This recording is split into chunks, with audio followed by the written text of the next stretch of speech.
الحمد لله وكفى وسلام على عباده الذين اصطفى أما بعد قال النبي صلى الله عليه وسلم من أعطى لله ومنع لله وأحب لله وأبغض لله فقد استكمل إيمانه رواه الترمذی۔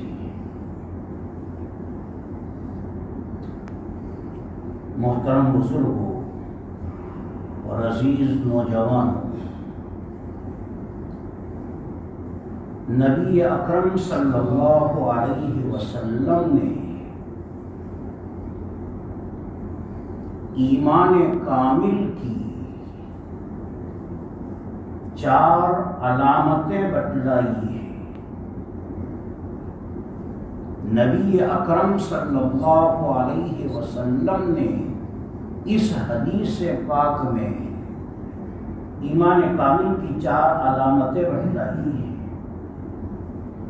جس آدمی میں 4 خوبیاں ہوں گی وہ آدمی مؤمن کامل کہلانے کے لائق ہے، اور جس میں یہ 4 خوبیاں نہ ہوں مومن کامل نہیں۔ حدیث کے آخر میں ہے فقط استکمل ایمانہ، جس میں یہ 4 خوبیاں ہوں، من اعطى للہ ومنع للہ واحب للہ وابغض للہ فقد استکمل ایمان۔ یہ 4 خوبیاں جس میں ہوگی وہ مومن کامل کہلائے گا۔ پہلی خوبی من اعطى للہ، جو شخص دے تو اللہ کے لیے دے۔ یہ لفظی ترجمہ کیا ہے میں نے۔ من کا ترجمہ جو، آتا کے معنی دے، اور للہ کے معنی اللہ کے لیے۔ من اعطى للہ، جو دے تو اللہ کے لیے دے۔ دینے کا مطلب یہ ہے خرچ کرنا۔ دینے کا مطلب ہے خرچ کرنا۔ آدمی اپنا پیسہ خرچ کرے، چاہے کہیں خرچ کرے، خرچ کرتے وقت نیت ہونی چاہیے اللہ کی رضا جوئی کی۔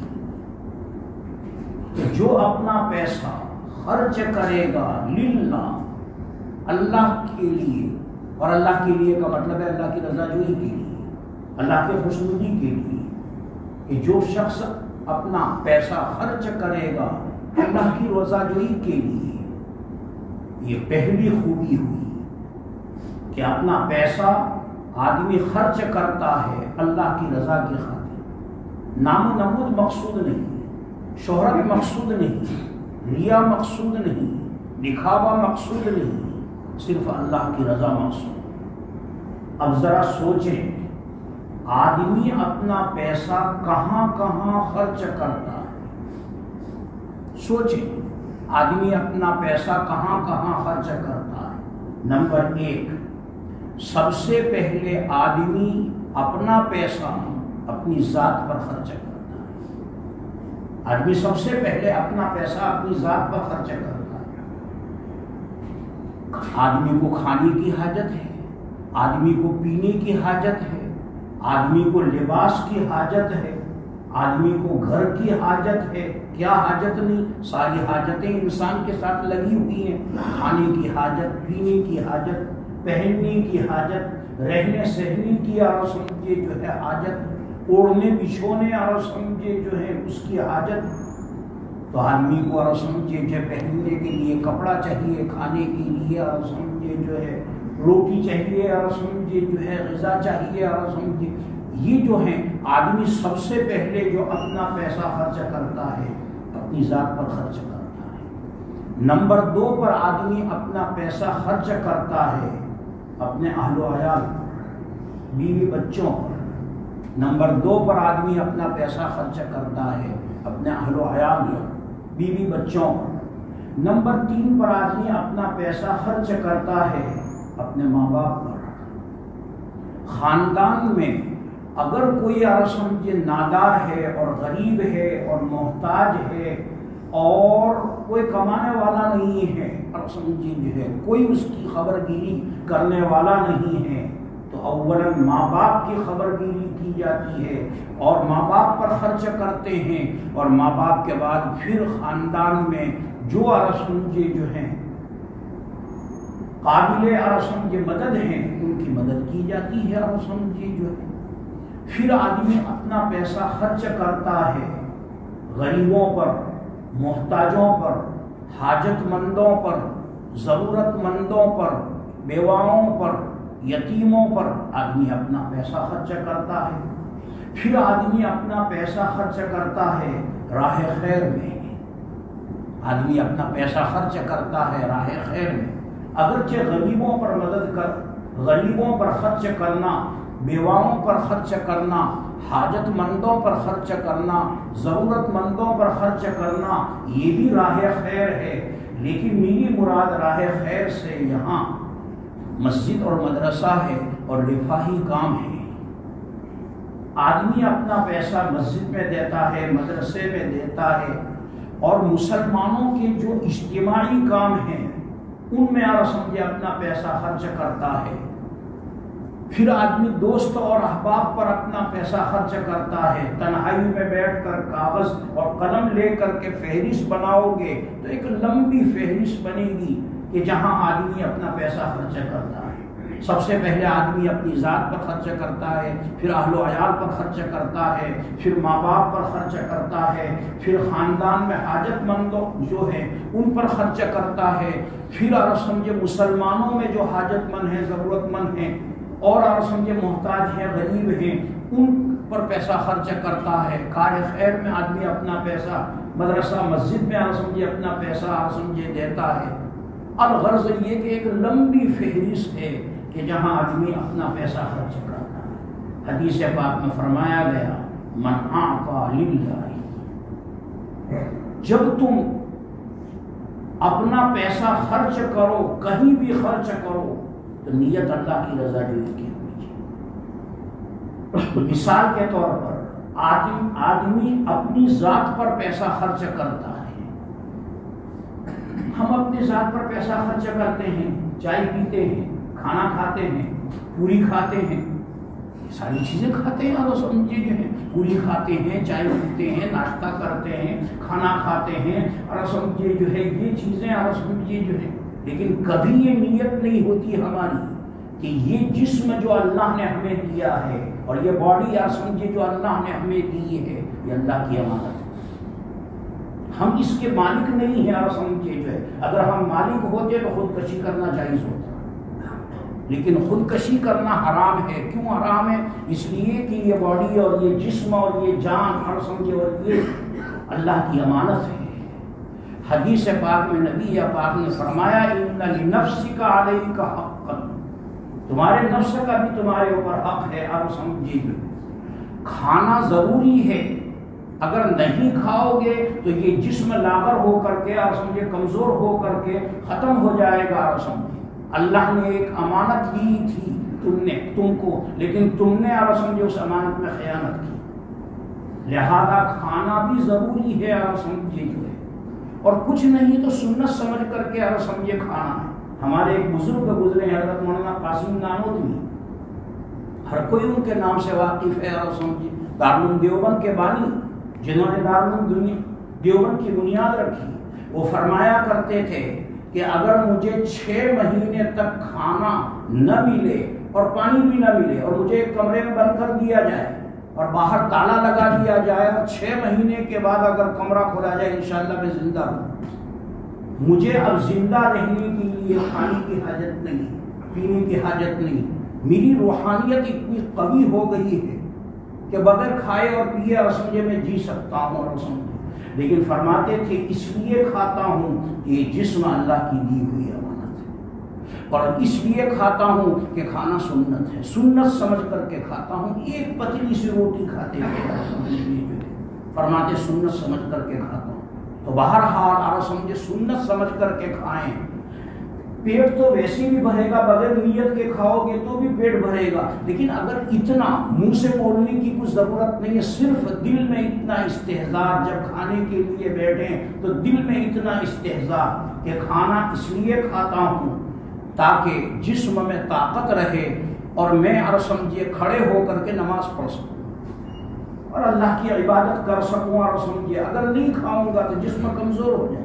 تو دیکھو اور سمجھے جو ہے اپنی ذات پر پیسہ خرچ کرنا ہے تو اس میں بھی نیت یہ ہونی چاہیے کہ اور سمجھیے یہ اللہ کی دی ہوئی اور سمجھیے ایک امانت ہے، یہ جسم، اس کی حفاظت مجھے کرنی ہے اس لیے کھاتا ہوں. یہ کھانا عبادت بن گیا.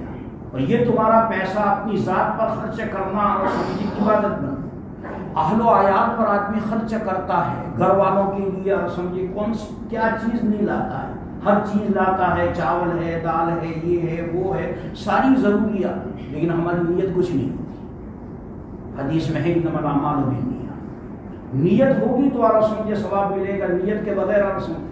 اگر ہم اتنی نیت کر لیں کہ یہ اور سمجھے بیوی بچے اللہ نے ان کا خرچہ میرے ذمہ رکھا ہے، اللہ نے مجھے پابند بنایا ہے اور اللہ نے اور شریعت نے مجھے حکم دیا ہے کہ اپنے اہل و عیال پر خرچ کرو، میں اس لیے خرچ کرتا ہوں. اور آپ اور سمجھے پھل فروٹ بھی خریدیں تو اس میں بھی نیت یہ کر لیں کہ اور سمجھے گھر والے کھائیں گے، ان کا جی خوش ہوگا، مجھے ثواب ملے گا. اور اللہ نے اور سمجھے جو ہے ان کا اور سمجھے خرچہ. ہم نیت نہیں کرتے اور سمجھے جو ہے بس نیت کی کمی ہے اور سمجھے تھوڑی سی اور سمجھے. تو حدیث پاک میں فرمایا گیا من اعطى للہ، جو شخص اور سمجھے کسی کو دے یا کسی کی مدد کرے، کسی کو دے، کسی کی مدد کرے اور کسی پر پیسہ خرچ کرے تو خرچ کرتے وقت نیت اللہ کی رضا جوئی کی ہونی. یہ ایک خوبی. نمبر 2 دوسری خوبی ومنع للہ، اور جو شخص خرچ کرنے سے رکے اور کسی کو نہ دے تو یہ نہ دینا بھی اللہ کی رضا جوئی کے لیے ہو. جیسے دینا اور خرچ کرنا اللہ کی رضا جوئی کے لیے ہونا چاہیے، اسی طرح نہ خرچ کرنا اور نہ دینا یہ بھی اللہ کی رضا جوئی کے لیے اور سمجھے ہونا چاہیے. مثال کے طور پر میں 1-2 مثالیں دیتا ہوں تاکہ بات سمجھ میں آ جائے. بیوی بچوں نے مطالبہ کیا کہ ابو گھر تو بڑا شاندار بن گیا ہے، نیا بن گیا ہے، ہر فیسیلیٹی اور سمجھیے جو الحمدللہ ہمارے گھر میں، کمی ایک چیز کی اور وہ یہ کہ ہمارے گھر میں ٹی وی نہیں. یہ مطالبہ کیا بیوی بچوں نے. گھر شاندار ہے، سب کچھ ہے، لیکن بس ایک چیز کی کمی ہے کہ ہمارے گھر میں ٹی وی نہیں ہے. اور سمجھیے ٹی وی آ جائے تو اور سمجھیے گھر کی رونق پڑ جائے. اور سمجھیے جو شوہر نے کہا، مرد نے کہا، باپ نے کہا قیامت کی صبح تک ٹی وی نہیں لاؤں گا. میرا گھر اور اس میں ٹی وی. اور سمجھیے جو یہ اور سمجھیے شریعت کے خلاف ہے. اور سمجھیے جو میں ایک پیسہ شریعت کے خلاف اور سمجھیے استعمال نہیں کروں. دیکھو گھر والے مطالبہ کر رہے ہیں ایک چیز کے لانے کا، لیکن وہ کہتا ہے میں اس جگہ پیسہ نہیں خرچ کروں گا اور میں اور سمجھے جو ہے ٹی وی نہیں لاؤں گا. اور نیت کیا ہے؟ نیت صرف اللہ کی. تو یہ اور سمجھے خرچ کرنے سے رک رہا ہے اور ٹی وی خریدنے سے رک رہا ہے صرف اللہ کی رضا جوئی کے لیے. یہ خوبی. شادی ہوتی ہے ہمارے یہاں، شادی بیاہ کے موقع پر اور سمجھے جو ہے بیوی بچوں کی طرف سے، خاندان والوں کی طرف سے، خاندان بھی جڑ جاتا ہے بیوی بچوں کے ساتھ، تو بیوی بچوں کے ساتھ خاندان بھی جڑ جاتا ہے اور سب مل کر کے اور سمجھے آدمی سے مطالبہ کرتے ہیں کہ یہ رسم تو پوری کرنی پڑے گی، اور اگر یہ رسم پوری نہیں کرو گے تو ناک ہی کٹ جائے گی. کسی کی نہیں کٹتی، دیکھی کسی کی کٹی ہوئی ہے اور سمجھے جو ہے کسی کی بھی نہیں کٹتی اور سمجھے. لیکن بس یہ شوہر کے جیب میں سے اور مرد کے جیب میں سے پیسے نکالنے کا ایک گر ہے عورتیں اس میں بڑی ماہر ہوتی ہیں اور سمجھے جو ہے بس ایک ہی ہتھیار ڈال دیتی ہے، امام جی مت کرو، ہم کیا کریں، اور سمجھے ناک کٹے گی تو تمہاری کٹے گی، لو اور سمجھے جو بس یہ ایک حربہ ہے، اور سمجھے جو شوہر کو نرم کرنے کا، ناک کا مسئلہ لا کر کے رکھ دیتے، کسی کی ناک نہیں کٹتی، اور سمجھے جو ہے شوہر نے کہا کہ یہ رسم نہیں ہونے دوں گا میں شادی کے موقع پر، اور یہ رسم ہے، یہ غلط ہے، شریعت کے خلاف ہے، میں یہ رسم نہیں ہونے دوں گا، اور سمجھے جو ہے میں ڈیکوریشن پر پیسہ بالکل خرچ نہیں کروں گا، یہ فضول خرچی ہے، اور سمجھے جو تو یہ نہ دینا اور یہ نہ خرچ کرنا اللہ کی رضا جوئی کے لیے ہے، لہذا یہ ومنع للہ، دو خوبیاں ہوئی، نمبر 3 اور سمجھے جو ہے تیسری خوبی وَأَحَبَّ لِلَّهِ، حدیث پاک میں فرمایا گیا تیسری خوبی جو کسی سے محبت کرے اور کسی سے دوستی کرے تو یہ دوستی دین کی خاطر ہونی چاہیے، اللہ کی خاطر ہونی چاہیے، مطلب کی دوستی نہیں ہونی چاہیے۔ کسی سے دوستی کرو تو مطلب کی دوستی مت کرو، کسی سے دوستی کرو، محبت کا مطلب ہے دوستی کرنا، وَأَحَبَّ لِلَّهِ، اور کسی سے محبت کرے، کسی سے تعلق رکھے، کسی سے دوستی کرے تو یہ دوستی کرنا، یہ محبت کرنا، یہ تعلق رکھنا، یہ بھی اللہ کی رضا جوئی کے لیے ہونا چاہیے۔ مثلا ہم بزرگان دین سے محبت کرتے ہیں، ہم بزرگان دین سے محبت کرتے ہیں، بولو بزرگان دین کی خدمت میں بھی ہم جاتے ہیں، ان سے محبت بھی کرتے ہیں، بولو محبت کرنے سے آپ کو 2 پیسے کا کوئی فائدہ ہوتا ہے کیا؟ بزرگان دین اور سمجھے پیسے تقسیم کرتے ہیں، اور اور سمجھے جو ہے ان کی خدمت میں جانے سے اور سمجھے جو ہے کوئی دنیاوی فائدہ ہوتا ہے؟ نہیں، دنیاوی فائدہ اور یہ پیش نظر نہیں، دین کا فائدہ پیش نظر ہے۔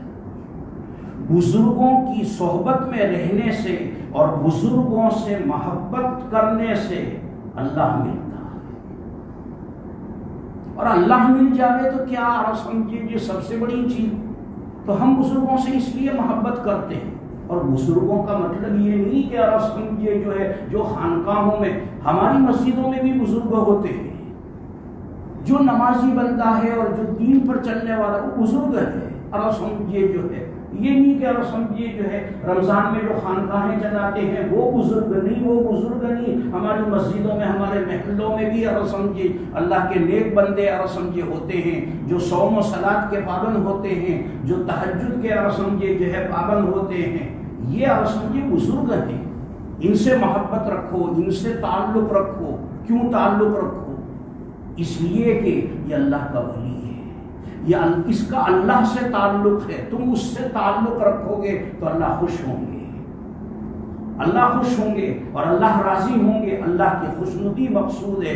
اس لیے کسی سے بھی اور سمجھے دوستی کرو تو یہ دوستی اور سمجھے جو ہے مطلب کی دوستی نہیں ہونی چاہیے، بلکہ یہ دوستی اور سمجھے اللہ کی رضا جوئی کے لیے ہونی۔ وَأَحَبَّ لِلَّهِ، کسی سے دوستی کرو تو حدیث پاک میں یہ ہے کہ نبی اکرم صلی اللہ علیہ وسلم نے، ترمذی کی روایت ہے، نبی اکرم صلی اللہ علیہ وسلم نے ارشاد فرمایا، جب تمہیں کسی سے اور سمجھے تعلق اور دوستی اور محبت تمہیں پیدا ہو، تم ایک آدمی سے محبت کرتے ہو اس کی دینداری کی وجہ سے، اس کی دینداری کی وجہ سے، اس کے نیک ہونے کی وجہ سے، اس کی بزرگی کی وجہ سے تم اس سے محبت کرتے ہو، تو حدیث پاک میں نبی پاک نے فرمایا کہ تم اس کو بتلا دو کہ میں تم سے محبت کرتا ہوں، میں تم کو چاہتا ہوں، اور اس کو بتلا دو تاکہ وہ بھی تم سے محبت کرے۔ یہ ترمذی کی روایت کا مفہوم ہے، آپ سمجھیں کہ جب تم کسی سے دوستی کرو، تعلق تمہارے کو، لیکن یہ تعلق اللہ کی خاطر ہو، تو اور سمجھے جو ہے تم اس کو بتلا دو تاکہ وہ بھی تم سے اور سمجھے جو ہے۔ حدیث پاک میں ہے، نبی پاک فرمایا، اللہ کی رضا کی خاطر محبت کرنے والے، اللہ کی رضا کی خاطر محبت کرنے والے قیامت کے دن مشک کے ٹیلوں پر بیٹھے ہوں گے، جن کو دیکھ کر انبیاء بھی رشک کریں گے کہ یہ کون ہے جو مشک کے ٹیلوں پر بیٹھے ہیں۔ یہ صرف اللہ کے لیے محبت کرنے والے ہیں. وَأَحَبَّ لِلَّهِ، اور تیسری خوبی اور سمجھے جو ہے یہ کہ جب کسی سے محبت کرے، کسی سے دوستی کرے، کسی سے تعلق، تو یہ تعلق، یہ دوستی اور سمجھے یہ محبت اللہ کی رضا جوئی کے لیے اور سمجھے. اور آخری اور سمجھے خوبی، چوتھی خوبی اور سمجھے جو ہے وَأَبْغَضَ لِلَّهِ، کسی سے بغض رکھے، کسی سے نفرت کرے، تو یہ نفرت کرنا بھی اللہ کی رضا جوئی کے لیے ہونا چاہیے. وَأَبْغَضَ لِلَّهِ، اس کو ذرا سمجھنا. وَأَبْغَضَ لِلَّهِ، کسی سے بغض رکھے، کسی سے نفرت کرے، تو یہ نفرت کرنا بھی اللہ کی رضا جوئی کے لیے ہونا چاہیے. لیکن ایک بات توجہ سے سنیں، علماء نے یہ بات بیان کی ہے کہ کسی سے آپ اگر نفرت کرتے ہیں یا کسی سے بغض رکھتے ہیں یا کسی سے سمجھے جو ہے آپ عداوت اور دشمنی رکھتے ہیں، تو یہ بغض اور یہ غصہ اور یہ سمجھے جو ہے اس کی ذات سے نہیں ہونا چاہیے، بلکہ اس کے عمل اور اس کے فعل سے ہونا چاہیے. 1.25 لاکھ روپے کی بات ہے، اس کو سمجھو اور سمجھے جو ہے بزرگان دین نے یہ بات کہی ہے کہ یہ جو حدیث پاک میں ہے وہ ابغض للہ، کسی سے بغض رکھے اور کسی سے نفرت کرے، تو یہ نفرت بھی اللہ کے لیے ہونی چاہیے. کسی کی ذات سے نفرت نہیں ہونی چاہیے، کسی کی ذات سے نفرت. ایک آدمی جو ہے نماز نہیں پڑھتا، بے نمازی ہے، اس سے آپ اگر نفرت کریں، اس کی ذات سے نفرت نہ کریں، اس کے سمجھے عمل سے نفرت کریں اور اس کے فعل سے نفرت کریں. ایک آدمی فاسق ہے تو آپ اس فاسق سے سمجھے نفرت کرتے ہیں، تو نفرت اس کی ذات سے. بلکہ علماء نے تو یہاں تک لکھا ہے کہ کافر کی ذات سے نفرت بھی جائز نہیں. کافر کی ذات سے، کافر کی ذات تو قابل رحم ہے کہ بیچارہ کفر میں مبتلا ہے، بیچارہ بیمار ہے، بیمار سے نفرت نہیں کی جاتی. بیمار کے سمجھے جو ہے تو یہ جو بیماری ہے سمجھے جو ہے کفر کی جو بیماری ہے سمجھے اس کے اندر، لہذا کفر سے نفرت ہونی چاہیے، کافر کی ذات سے سمجھے جو ہے. بس اتنی بات سمجھے جو ہے. تو منع وَأَبْغَضَ لِلَّهِ، جو شخص کسی سے بغض رکھے، یہ بات اچھی طرح ذہن میں رکھنا، کسی سے بغض رکھنا کسی کی ذات سے جائز نہیں. کسی کی ذات سے بغض رکھنا اور کسی کی ذات سے نفرت کرنا یہ تو جائز نہیں. ہاں، کس سے نفرت ہونی چاہیے؟